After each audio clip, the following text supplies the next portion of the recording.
Assalamualaikum warahmatullahi wabarakatuh. Alhamdulillah wassalatu wassalamu ala Rasulillah wala haula wala quwata illa billah.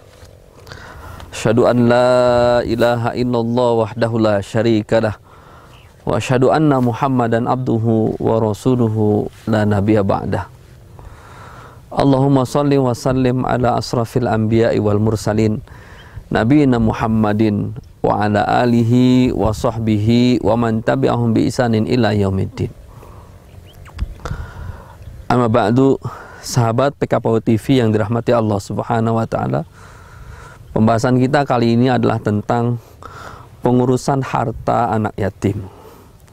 Ketika seorang anak ditinggalkan oleh ayahnya, oleh bapaknya, dan memiliki harta yang perlu diurus, maka ada beberapa hal yang dilakukan oleh waliul amr atau orang yang diamanahkan untuk mengurusi harta anak yatim. Yang pertama yang harus dilakukan adalah menunaikan amanah dalam pengurusan harta anak yatim. Jadi betul-betul bahwa harta ini dikelola, diamanahkan untuk si anak yatim. Jika ada hak yang harus ditunaikan atau ada keperluan yang harus ditunaikan untuk anak yatim tersebut, maka harus diberikan. Jangan ditunda. Jika ada keuntungan dalam pengelolaannya, maka haknya juga harus diberikan. Jangan diambil. Ini yang pertama. Kemudian yang kedua, memisahkan pengelolaan harta anak yatim dengan harta dirinya sendiri, dengan harta pribadinya. Tidak dicampur adukan, tidak dicampur. Sehingga kalau dicampur nanti apabila ada keuntungan tidak jelas ini sebenarnya milik siapa. Ini amanahnya adalah harus dipisah.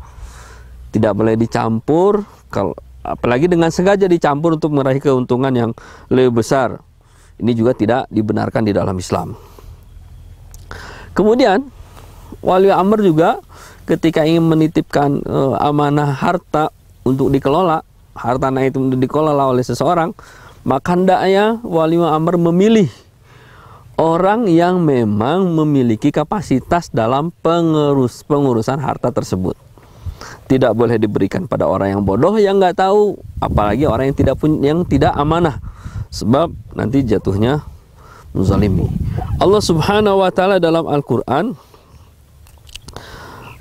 berfirman tentang pengelolaan harta anak yatim ini dalam surat An-Nisa. A'udzubillahi minasyaitonirrajim. Wa atul yatama amwalahum wa la tatabaddalul khabitha bit-thayyib wa la ta'kulu amwalahum ila amwalikum innahu kana huban kabira. Sahabat PKPAU TV yang dirahmati Allah Subhanahu wa taala. Allah katakan di dalam Al-Qur'an, wa atul yatama amwalahum, maka berikanlah anak-anak yatim itu harta mereka. Diberikan haknya kalau memang ini menjadi harta mereka. Pada zaman Rasul SAW pernah ada seorang sahabat yang menahan dari Bani Ghatfan, dia menahan harta anak yatim. Lalu dilarang oleh Rasulullah SAW agar diberikan kepada haknya, diberikan kepada anak yatim tersebut. Allah katakan dalam Al-Quran, wa atul yatama amwalahum, berikanlah harta anak yatim itu harta mereka, wala tatabaddalul khabitha bit-thayyib. Sahabat PKPAU TV yang dirahmati Allah Subhanahu wa taala, kita perhatikan ayatnya. Allah katakan tatabaddalul khabitha bit-thayyib. Jangan engkau mengganti yang baik dengan yang jelek, dengan yang buruk. Yang baik dengan yang buruk. Tatabaddalul khabitha bit-thayyib. Dalam pengurusan ini jangan sampai Allah umpamakan tatabaddalul khabitha bit-thayyib, lalu lanjutan ayatnya adalah wala ta'kulu amwalahum ila amwalikum.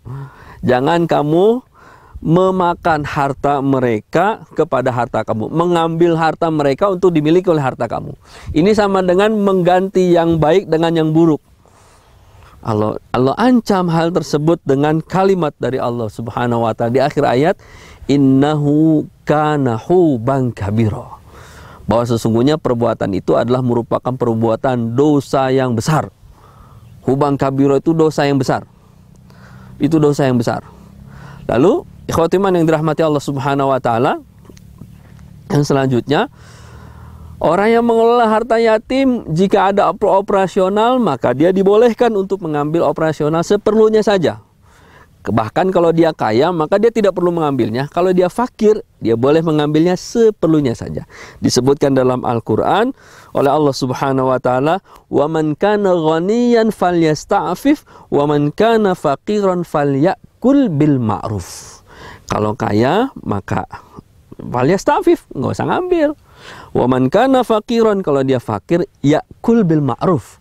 Allah sebutkan kalimatnya dengan yakul bil ma'ruf. Yakul bil ma'ruf ini memakan dengan baik, dengan seperlunya saja.